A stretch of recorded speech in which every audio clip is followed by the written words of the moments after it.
Hey guys, welcome to today's lesson in solving two-step algebraic equations. Now if you haven't already watched it before, or if you need a recap, you can watch my one-step algebraic equations video as well.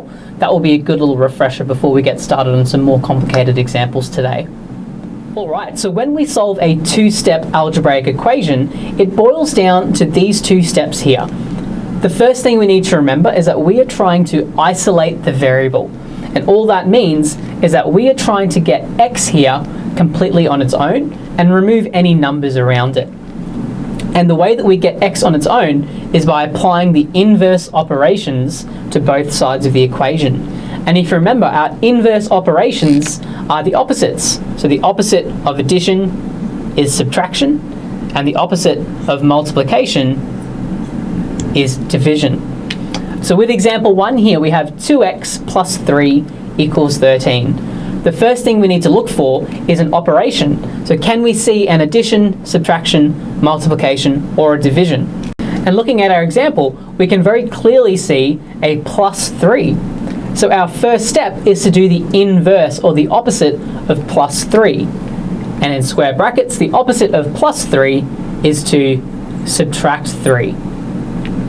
Now looking at our rules here, we need to apply that operation to both sides. So when I subtract 3, I need to take that away from both sides of the equation. So on my right side, we have 13 take away 3, which will become 10. And on our left side, we have 2x plus 3, and when we take away that 3, this here will cancel out, and all that's left is 2x. So now what we have is 2x equals 10. But we haven't isolated our variable yet. We haven't got x completely on its own. What it has attached to it is a 2. And the way to get rid of that 2 is once again to apply an inverse operation. Now if you remember your algebra conventions, 2x is actually the same thing as writing 2 times x. So if we look carefully, we can see an operation. What we can see is a multiplication. And we are actually multiplying our x by that first number, 2. So if we're doing the opposite of timesing by 2 is to divide by 2. So our final step is to divide both sides by 2. So on the right here, we have 10 divided by 2, which will become 5. And on our left, we have a times 2 divide 2. And once again, that actually cancels out, and all you're left with is x. So our final answer is x equals 5. All right, let's look at one more slightly different example.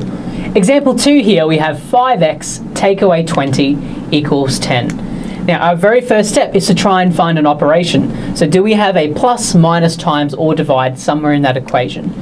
And the very first thing you can probably see is that we have 5x take away 20. So our first step is to apply the inverse operation. So the opposite of take away 20.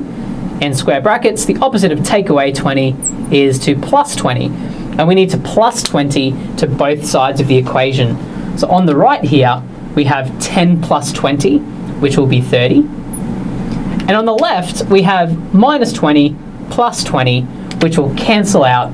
And all we're left with on the left is 5x equals 30. And if you remember our very last step, 5x is the same as 5 times x, and the opposite of times is to divide.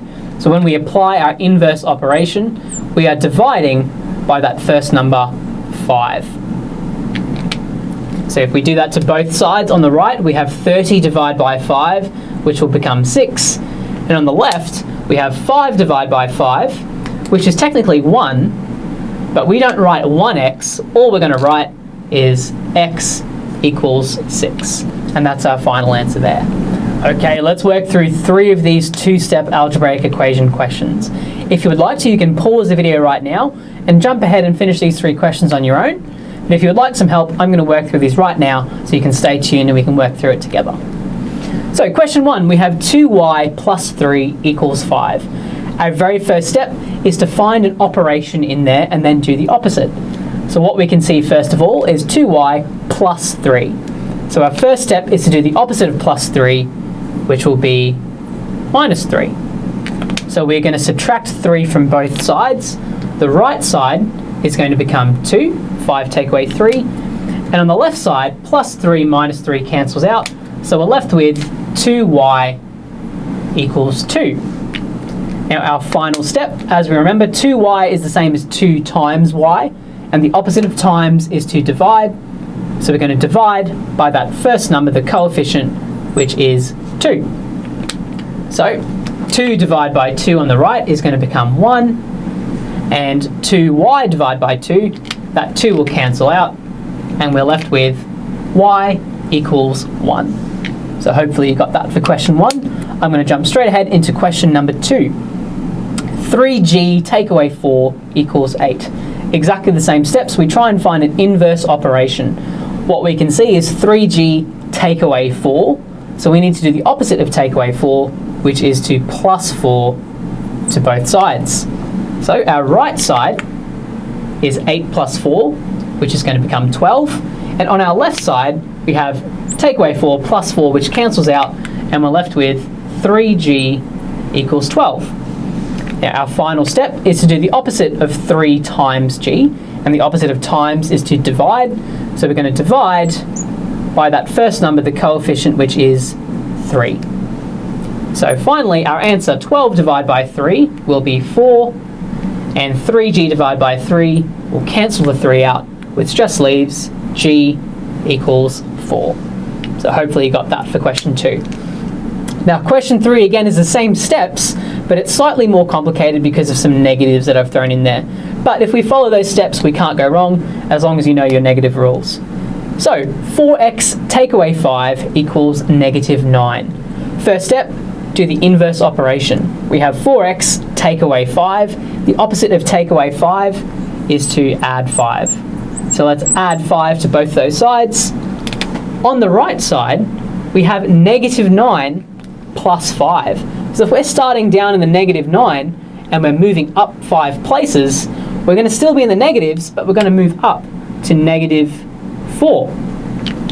On the left side, we have 4x take away 5 plus 5. Those 5s will cancel out, and we're just left with 4x equals negative 4.